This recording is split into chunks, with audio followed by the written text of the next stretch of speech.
Good morning, everybody. I'm back from my Holly Bobs, and I'm here to give you the news because a lot went on this last week. And today is the 1st of September 2025. Who would have thought? We're in September already. Where did August go? Because I don't know. And I'm struggling to remember what happened in August other than I had a holiday. But let's dive into the news. So, my first story of the day: US President Donald Trump has dismissed social media rumors questioning his health, posting on Truth Social that he has never felt better in his life. The speculation, fueled by a trending hashtag and a blank White House schedule, sparked debate online. Vice President JD Vance reassured the public that Trump remains energetic and fully capable of fulfilling his duties, while the White House explained that recent bruises and leg swelling are minor and related to routine health conditions, not a sign of serious illness. And wow, that was a story that popped on my phone on Friday. Trump's dead. What? You gotta laugh at these things, haven't you, sometimes? And my next story: Vice President JD Vance has publicly accused Politico of launching a foreign influence operation against Special Envoy Steve Witkoff. The Vice President's comments come after a Politico article cited 13 anonymous officials who questioned Witkoff's diplomatic experience. In a post on social media, Vance called the reporting journalistic malpractice and a deliberate attempt to undermine the administration's peace efforts. He specifically criticised the article for omitting full statements from officials who defended Witkoff, including Secretary of State Marco Rubio. And a wonderful story: President Trump has pledged to issue an executive order aimed at overhauling the US voting system.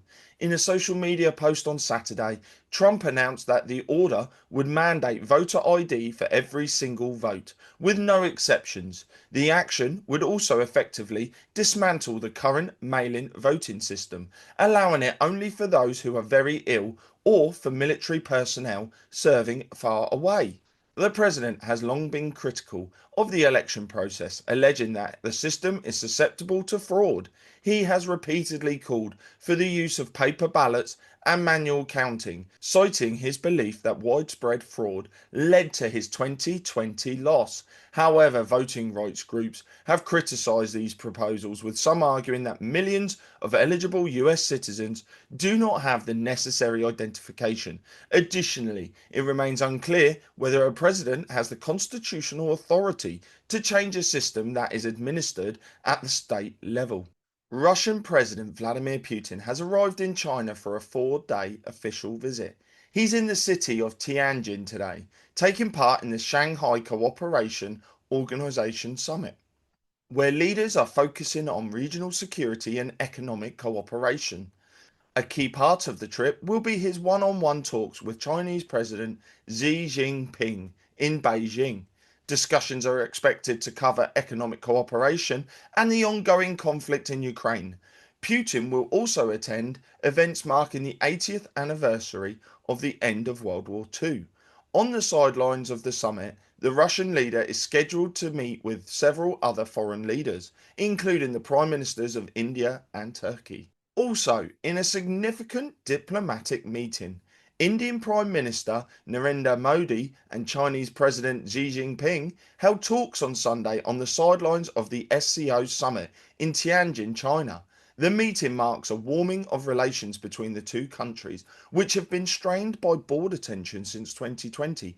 Both leaders acknowledged the need for peace and stability and committed to taking their relationship forward on the basis of mutual trust. The leaders also discussed resuming direct flights and border trade, which were halted due to the border disputes. The discussions are seen as a move to stabilise the relationship and explore cooperation as both nations face global challenges.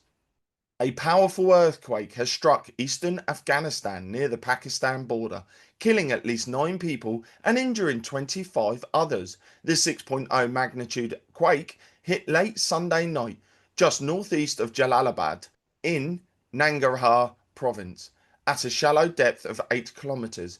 A smaller tremor followed minutes later. Authorities say the full scale of damage is still being assessed. The region has faced devastating quakes before, including one in 2023 that left thousands dead.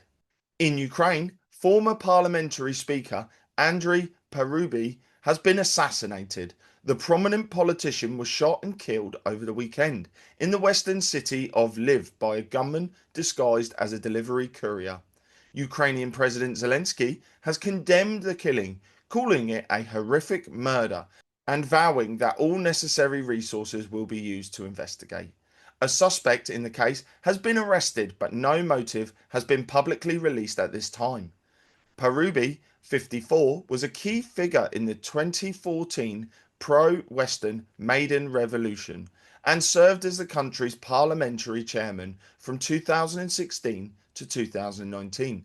This is a developing story, and we will bring you more information as it becomes available. And for those of you who want to find out more, head over to warrenthornton.com, because tonight we are going to discuss this story, because not all is what it seems. German Chancellor Friedrich Merz has stated that his country is already in a conflict with Russia. In an interview with a French broadcaster, Merz claimed that Russia is destabilizing Germany through cyber attacks and disinformation. He suggested that Moscow's actions are part of a broader campaign to destabilize democracies throughout the European Union. Merz did not provide specific evidence for these claims. In response, the Russian Foreign Ministry dismissed the Chancellor's comments, stating they were a case for psychiatrists. Moscow has repeatedly rejected claims that it poses a threat to EU states, accusing Western leaders of stoking fear to justify military build-ups and deflect from domestic issues. Thousands of Australians have attended anti-immigration rallies in Sydney, Melbourne, Adelaide, and other major cities. The demonstrations, branded March for Australia, drew crowds of up to 15,000 in some locations and were met by counter protests. Police reported clashes in Melbourne but said most gatherings were peaceful. Several opposition politicians joined the rallies, while the government condemned them, insisting there is no place for movements that spread division or target migrant communities. A man has been arrested after he drove a car through the gates of the Russian Consulate General in Sydney, Australia on Monday morning. The suspect, a 39-year-old man, was taken into custody at the scene. During the incident, a police constable suffered a cut to his hand while responding to the scene. No consulate staff were injured. Footage shows the vehicle on the consulate's lawn with shattered glass in its front doors. The motive for the incident has not been disclosed and investigations are ongoing. And my final story: Turkey has officially severed all commercial and economic ties with Israel, according to Foreign Minister Hakan Fidan. This move, a strong protest against the ongoing military campaign in Gaza, also includes a ban on Israeli ships from Turkish ports and a closure of its airspace to some Israeli flights. Ankara has been a vocal critic of Israel's actions, with President Erdogan previously labelling Prime Minister Netanyahu as the butcher of Gaza. This marks a new low in the strained relations between the two countries. And that was your bite-sized news on the 1st of September 2025. Thanks for joining us, and I look forward to seeing you all tomorrow. And don't forget, head over to brooker.tv, where you can find all my videos, my links to my social medias, and everything else that's going on. So take care, God bless, see you all soon. Bye now.